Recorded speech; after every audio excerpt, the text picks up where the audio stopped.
সালটা 1948।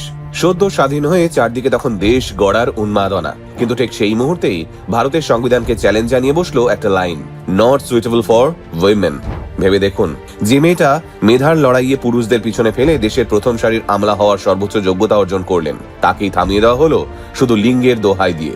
আজকের ভিডিওতে আমরা এমন এক নারীর গল্প জানবো, যিনি চেয়ারে বসে শুধু সরকারের হুকুম তামিল করেননি, বরং ভারতের পুরুষতান্ত্রিক আইনের ভিত নড়িয়ে দিয়েছিলেন। তিনি আর কেউ নন, দেশের প্রথম মহিলা আইএফএস অফিসার চোনিরা বেলিয়াপ্পা মুথাম্মা, যাকে আমরা চিনি সিবি মুথাম্মা নামে। 1924 সালের 24শে জানুয়ারি কর্ণাটকের কুর্গ জেলার বিরাজপেটের কোডাভা সম্প্রদায়ের এক ঘরে জন্ম নেন মুথাম্মা। জীবনের শুরুটা কিন্তু সহজ ছিল না। মাত্র 9 বছর বয়সেই বাবাকে হারালেন মুথাম্মা। বাবা ছিলেন একজন ফরেস্ট অফিসার। তিনি মারা যাওয়ার পর সংসারের সব দায়িত্ব এসে পড়ল তার মায়ের কাঁধে। 4 সন্তানের ভবিষ্যৎ নিয়ে একা লড়াই শুরু করলেন সেই মা। সেই সময় ভারতীয় সমাজে মেয়েদের শিক্ষাকে বিলাসিতা বলেই মনে করা হতো। মেয়েরা বড় হলেই বিয়ে হবে, তারপর সংসার করবে, এই ছিল চেনা গণ্ডি। কিন্তু মুথাম্মার মার চিন্তা ভাবনা ছিল অন্যরকম। তিনি মেয়েকে শিখিয়েছিলেন শিক্ষাই আসল শক্তি। মায়ের দেখানো পথে এগিয়েছিলেন মুথাম্মা।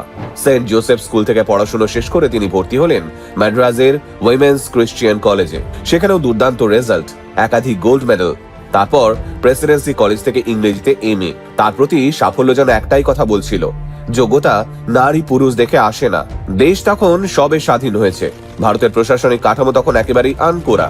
1948 সালে প্রথম মহিলা হিসেবে মুথাম্মা ইউপিএসসিতে পাশ করলেন। স্বপ্ন একটাই, ফরেন সার্ভিসে যোগ দেওয়া আর দেশের হয়ে বিদেশে কূটনীতি করা। কিন্তু বাদ সাধলো ইন্টারভিউ বোর্ড।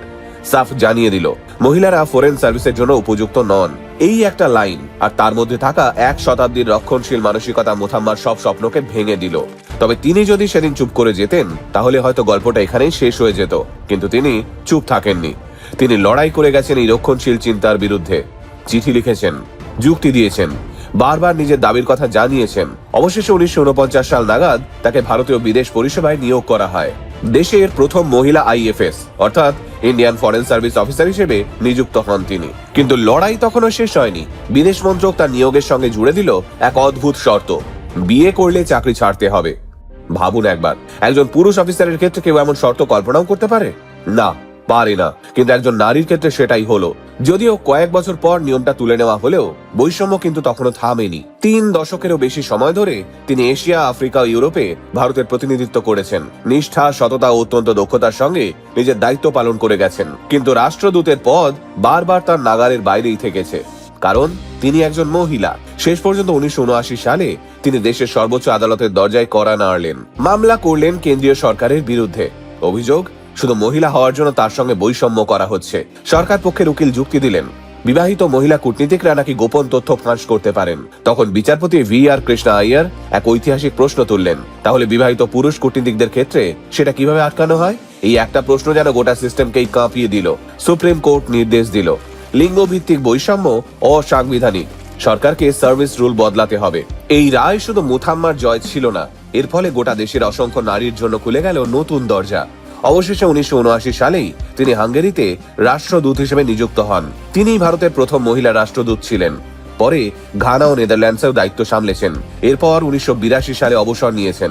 আজ যখন আমরা ভারতীয় কূটনীতিতে এক ঝাঁক সফল নারীর নাম শুনি, অরুন্ধতী ঘোষ, নিরুপমা রাও, বিদিশা মৈত্র, তখন মনে রাখতে হবে পথটা কেউ একদিন তৈরি করেছিলেন। মুথাম্মা দেখিয়ে দিয়েছিলেন, স্বপ্ন দেখার আগে সমাজের অনুমতি লাগে না। অন্যায় হলে চুপ করে থাকাটা ভদ্রতা নয়, প্রতিবাদ করাটাই আসল। সিবি মুথাম্মা শুধু একজন অফিসার নন, তিনি একজন সাহসের নাম। তিনি প্রমাণ করে গেছেন যোগ্যতার কোনো নারী পুরুষ নেই। মুথাম্মার গল্প আমাদের শেখায়, কখনো যদি তোমাকে বলা হয় তুমি পারবে না, সেটাকেই নিজের সব থেকে বড় প্রেরণা বানাও। গোটা আলটিমেট টিমের পক্ষ থেকে আপনাকে স্যালিউট জানাই, সিবি মুথাম্মা ম্যাম।